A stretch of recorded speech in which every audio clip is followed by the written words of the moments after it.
first, he created the most frightening film ever made. Then, he took his unique vision of terror one step further. Now, George Romero takes us out of the night, beyond the dawn, and into the darkest day of horror the world has ever known.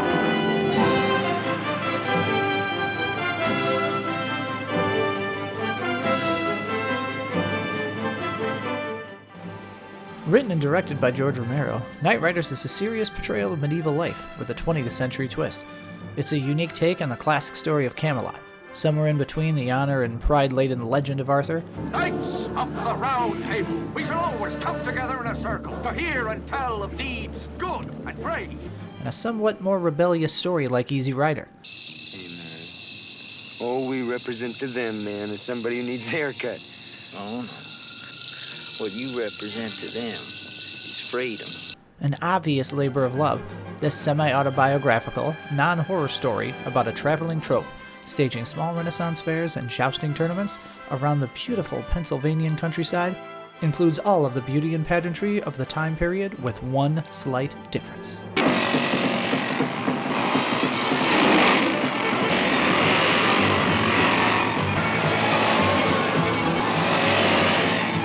Knightriders was the first film of 3 financed and released through United Film Distribution, which gave Romero a level of independence he'd never found again.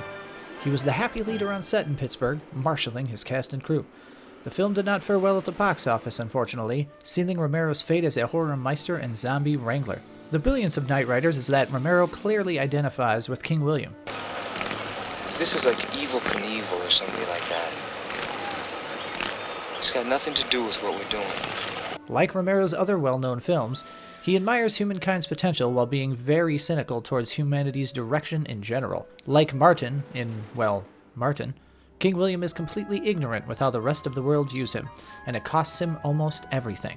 And just like what happens in each of the Dead trilogy of films, this close-knit group of survivors is undone by a few who consider themselves more important than the group. The themes associated with Romero are on full display here, but it carries on a bit differently than the other films where zombies are the antagonists, because in this film, the humans actually are. While Knightriders has a more positive tone, Romero admits in the film, with no small amount of self-criticism, that King William's belligerence could be keeping him from accomplishing anything truly noble. Working with his friends was something Romero loved doing. He formed a work family that cherished and supported him in almost all of his productions. Ken Foree, Scott Reiniger, John Amplis, Warner Shook, Christine Forrest, his wife, and Tom Savini are among Romero's cast and crew for Knightriders.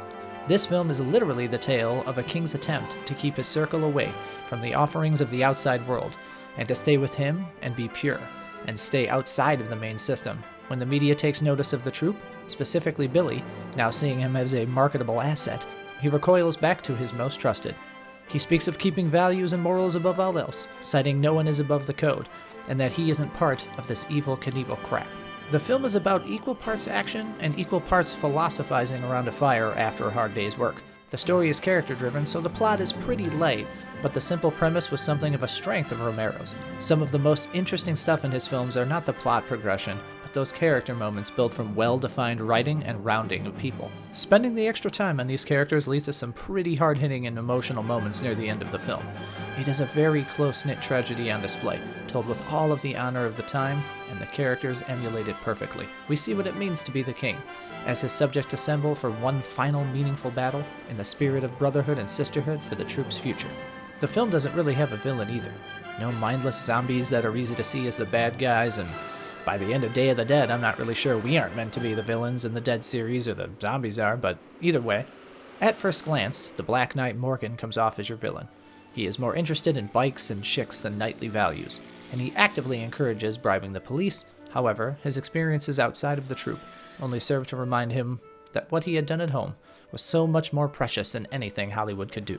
As the group battles skinheads and corrupt police, Billy's unwavering commitment to his values and the deterrent of others appears to be the only antagonistic power in the film. Ed Harris's and Tom Savini's performances were crucial to the film's success. Romero's longtime friend and workmate Savini is best known for his special effects work. He must play the main antagonist without being unnecessarily antagonistic, which is a difficult challenge. The audience is supposed to sympathize with his claims that Billy's expectations should be more flexible, but not to agree with him completely.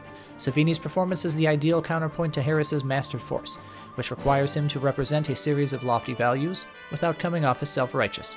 As he deals with the stresses, bearing down on their intimate little Camelot, Harris, at the very start of a long, prestigious career, conveys a sufficiently tortured sincerity as King William.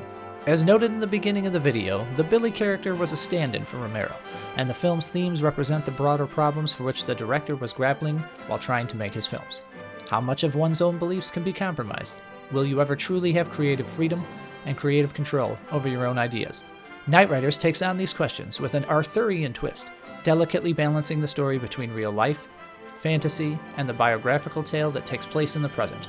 Audiences were perplexed by Knightriders and turned away en masse, a tragedy that has persisted to this day. And given his horror successes, the rejection of this heartfelt and intimate project must have hurt. I can only hope that the current reevaluations of his career would inspire people to see this film in the same light as he did, as a significant work by a talented director who just so happened to make some zombie movies that everybody loves and totally started a genre that lives on today and will live on forever.